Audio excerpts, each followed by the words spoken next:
Good day, everyone, especially to our beloved instructor in the said subject, Teacher Maria Cynthia Matas. I am ACAB Jill Rose Guardo from the Section E in the subject Ed 202 with a time schedule of TPH 8:30 to 10 a.m. And in this video, you will see about my online interview with one of the teachers I know. Online interview because both of us are in different stations. He's in Manila and I'm here in Negros. So, let's get started. So today, let me introduce to you Mr. Roniel P. Risguardo. Good day, sir. Again, I am ACAB Chalros R and I am one of the students in Negros Oriental State University, Bais Campuses, Bais City. We have the subject Ed 202 or the teaching profession, and in this subject, we are tasked to do a face-to-face or perhaps a online interview with a teacher. But then in my part, I did choose online interview because for the reason that we're both in different station. As I said, you are there in Manila while I am here in Negros. So that's it.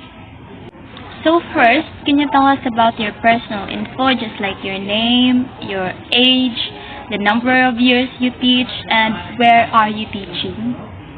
Hi, good morning. My name is Roniel P. Risguardo. I'm 25 years old and I've been teaching for more than 1 year now at Jose Fabiola Memorial School. So our school is one of the 5 SPED center here in the Philippines, and we are under the supervision of SDO Mandaluyong. Okay, thank you for that. And for now, the said interview will not gonna happen if we don't have a key question. So Mr. Roniel, our first question is, how do you consider yourself as a teacher? So to answer your question, how do you consider yourself as a teacher? You know, being a teacher is not an easy task because aside from teaching, you have a lot of workload such as preparation for school forms, if you have advisory. But we need to go back to the process. How do you really become a teacher? So of course, first you need to finish a 4-year degree in education, and you need to spend another 6 months for the preparation for the licensure examination for teacher. Then after that, if you will pass, you'll go through assessment and evaluation by the division office where you applied to. And if you are qualified and hired to become a public school teachers, it doesn't stop there yet. To become a teacher kasi, you need to have patience and love towards your learners.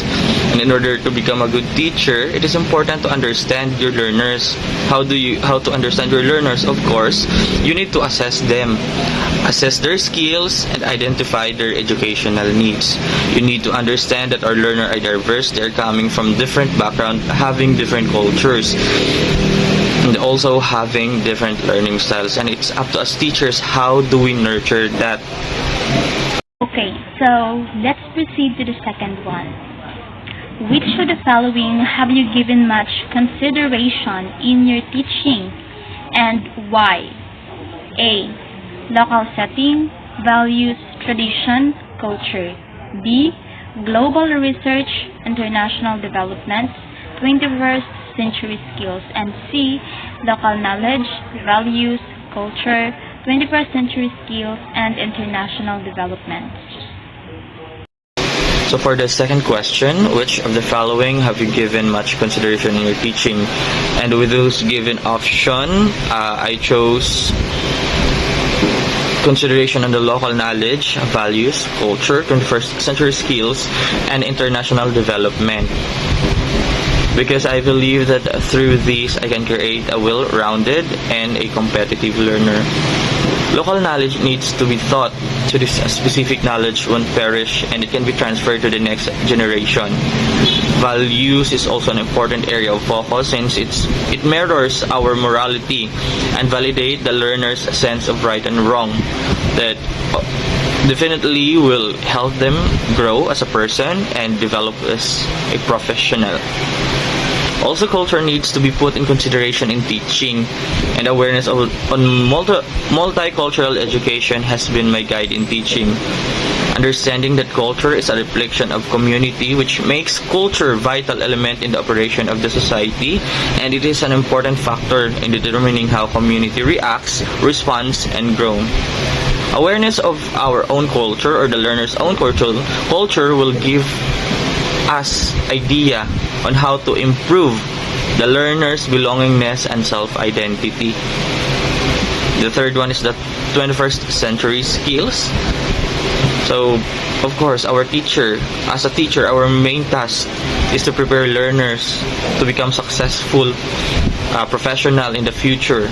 And by doing that, we need to inculcate skills such as the ability to collaborate or to work with others, to think critically, to communicate effectively, and to have creativity. And in order to accomplish that, we need to prepare our learners by giving them opportunities to strengthen their skills. And the last one is the international development. This needs to be considered also because this gives awareness not for the learners itself but also as teachers in pursuing a better world for all through elimination of poverty, discrimination, and injustice. And now, let's proceed to the last but not the least question. Mr. Ranyo, where you are teaching, what do you like most? It is local or abroad, and why? So to answer your third question, where are you teaching and what do you like most, local or abroad? So I have said earlier in my introduction that I am a local public school teacher.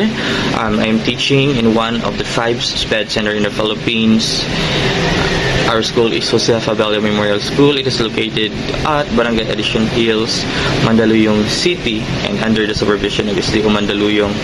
What I like about being a local teacher, teaching in a SPED center, is that I'm able to provide the educational needs of learners considered as learners with special needs. And having an inclusive education as a system in our school gives me opportunity to develop myself professionally, especially in handling learners with special needs and, of course, normal learners. With the help of inclusive education, I can provide learners a better quality education, and I can be an instrument in changing discriminatory attitudes toward learners with special needs. Okay, thank you so much for the cooperation, Mr. Roniel. Teacher Roniel Resguardo from Mandaluyong City. And that's the end of our online interview. Thank you and God bless us all.